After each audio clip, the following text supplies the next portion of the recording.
ውሻ ከዚህ ጀምሮ የተከተልክ ይባላል። ማን ቢላክ ካሊብ ላከ ተናገር። ካሊብ ነው ይላከ እገድልሃለሁ። ከዝና ጋር ማይቻ አውቃለሁ። መቼም ስለዚህ ከዝና ሳስማ አትቀርም። ማን ነው አንተ? እገድልሃለሁ። ማን ነው አንተ? ይልቅ ከኔ ጋር ብትስማማ ነው ይሻላል። አንተ ጋር በጭራሽ መች ብለን እንስማማች? ሰማኛለህ? ካሌብ የሚከፍልህን እጥፍ አድርጌ ልክፈል እያልኩ ፈልጌ ነበር። ማለት ምን ነው ሰርፕራይዝ የምታደርጋቸው እንዴ? ዱላ ምን ሆነሻል? አብሮን ሲጨነቁ አይደል የነበሩት? ይሄን ነገር አጥተሽው ነው ረስተሽው ነው? እሱስ ልክ ነህ። እነሱም የራሳቸውን ነገር ረስተው እኛ ጋር እኩል ሲያመጡ ነበር። ስለዚህ እዚህ ቤት ነገ ትልቅ ሰርፕራይዝ ይኖራል ማለት ነው። ተመስገን። እና ደግሞ በደንብ ለመግባባት እንዲሆነን ካሌብ ብለሽ ልትጠሪኝ ትችያለሽ።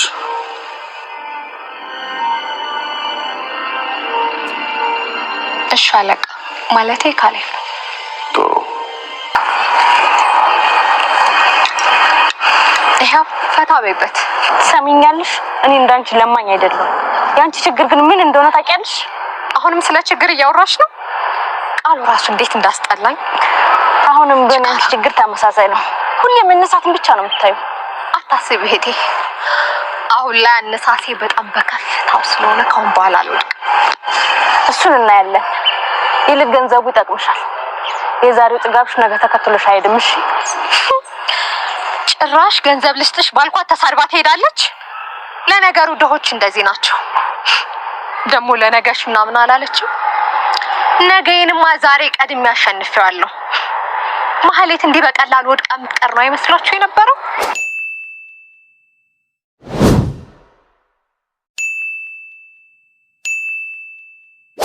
ቅድስት ከወትሮ በተለየ ደስተኛ ሆና ትታያለች። ብሩኬ ሁሌ በጣም ደስተኛ ነኝ፣ ቤተሰቦች ደግሞ የኔን ወግ ማድረግ ሊያዩ ስለሆነ በጣም ነው ደስ ያለኝ በማለት ደስታዋን ለባለቤቷ ነገረችው። ፈጣሪውን አመሰገነ።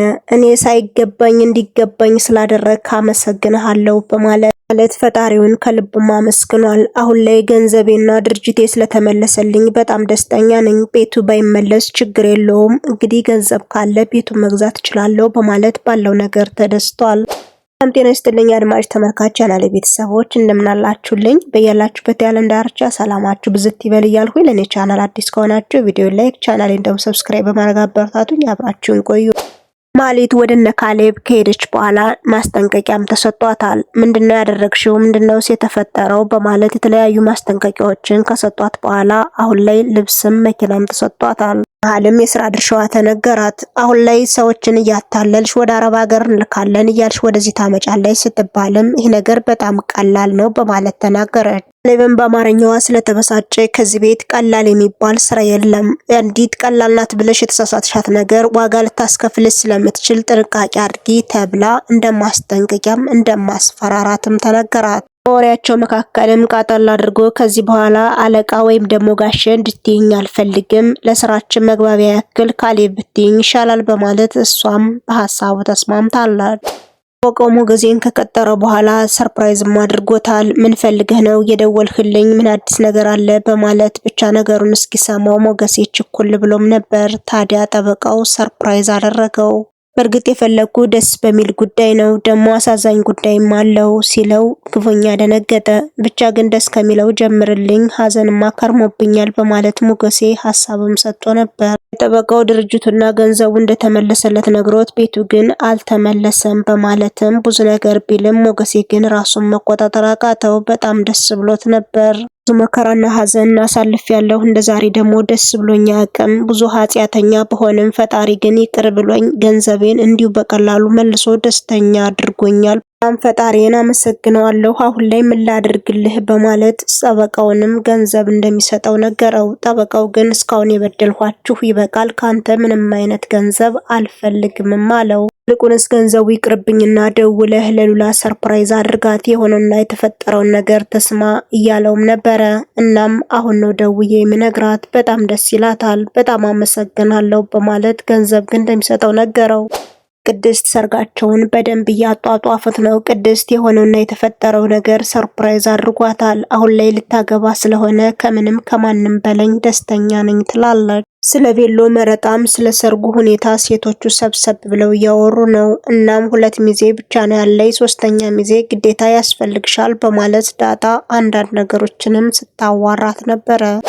መድብል ወደ ካፌ ጎራ ብሎ ነበርና የቀድሞ ሰራተኛቸውን አግኝቷት ነበር። ከዚህ ደግሞ ምን ትሰሪያለሽ? ይህን መጠጥ ተይ ያላልኩሽም ነበር በማለት ለማናገር ሞክሯል። እሷም ትወደዋለችና ቅፍ አድርጋ ሳመችው።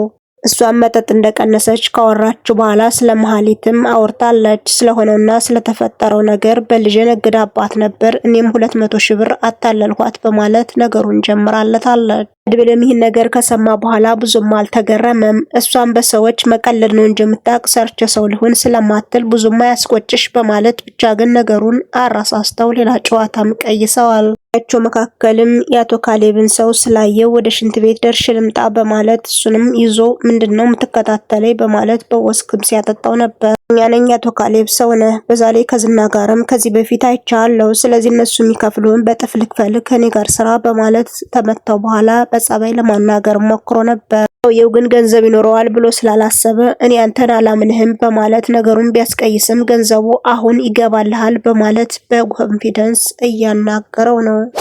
መሀሊት መኪናዋን ይዛ መንገድ ላይ ቆማ ነበርና በድንገት ኤፍራታ ትመጣለች። አንቺ አሁን እንደዚህ ሆነሽ በእግርሽ ነው የምትጓዥ በማለት ጨዋታ ጀምራላት ነበር። ኤፍራታ ግን ብዙም አልተገረመችም። ዝና መኪና ከዚህ ጋር ቆመሽ ምን ታደርጊያለሽ? እዚህ ደግሞ ምን አስገባሽ? በማለት ብዙ ጥያቄ ብታፋጥጥላትም አሁን ላይ እንደተቀየረች እየነገረቻት በዛውም ገንዘብ ለመስጠት ሞክራም ነበር። ኤፍራታም ገንዘቡ ሳያጓጓ ሳትቀበላትም አቁማ ጥላት ትሄዳለች። ያንቺ ደስታ ረጅም ጊዜ ስለማይሄድ ገንዘቡን ቆጠብ አርግሽ ያዢው በማለት አቁማትም ትሄዳለች። መሀሊትም ኤፍራታ ጥላት ከሄደች በኋላ የመኪናዋን ቁልፍ እያወዛወዘች እኔ መሀሊት ወድቃ የምትቀር መስሏቸው ነበር፣ ግን ደግሞ አፈር ልሽ የተነሳሁ በማለት ጉራዋን እየነዛች ነው። ሞገሴ ከደስታው ብዛት ለባለቤቱ ከነገራት በኋላ ሉላም በጣም ደስ ብሏት ትገኛለች። አሁን ላይ እዚህ ደረጃ እንደርሳለን ብዬ አላሰብኩም ነበር፣ ብቻ ግን እግዚአብሔር ይመስገን በማለት ሁለቱ ፌሽታ በፌሽታ ሆነዋል። ሞገሴም እባክሽ እንዳትሞችብኝ በጣም ደስተኛ አትሁኚ በማለት ብዙ ነገር ቢላትም ራብ ያልገደለኝ ደስታ እንኳን አይገለኝም በማለት ብቻ ደስ እንዳላት በደንብ እያብራራችለት ነው። ሞገሴም በጣም ደስ ብሎታል። በመካከልም እነ ብሩኬን ሰርፕራይዝ ማድረግ አለብኝ፣ እነሱ የራሳቸውን ጉዳይ ትተው በእኛ ጉዳይ ተጠምደው ነበረ።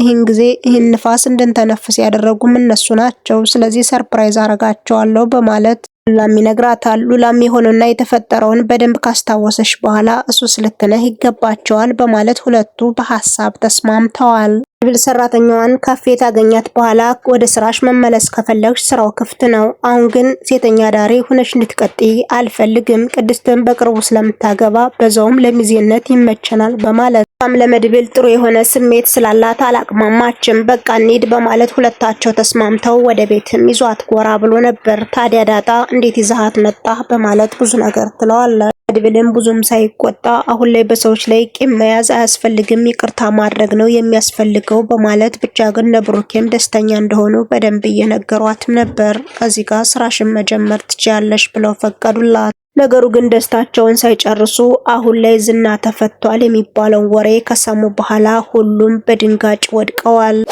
የተወደዳችሁና የተከበራችሁ የቻናል ቤተሰቦች አብራችሁ ስለነበራችሁ ከልብ እያመሰገንሁ በሌላ ቪዲዮ እስከምንገናኝ መልካም ቀን ይሁንላችሁ።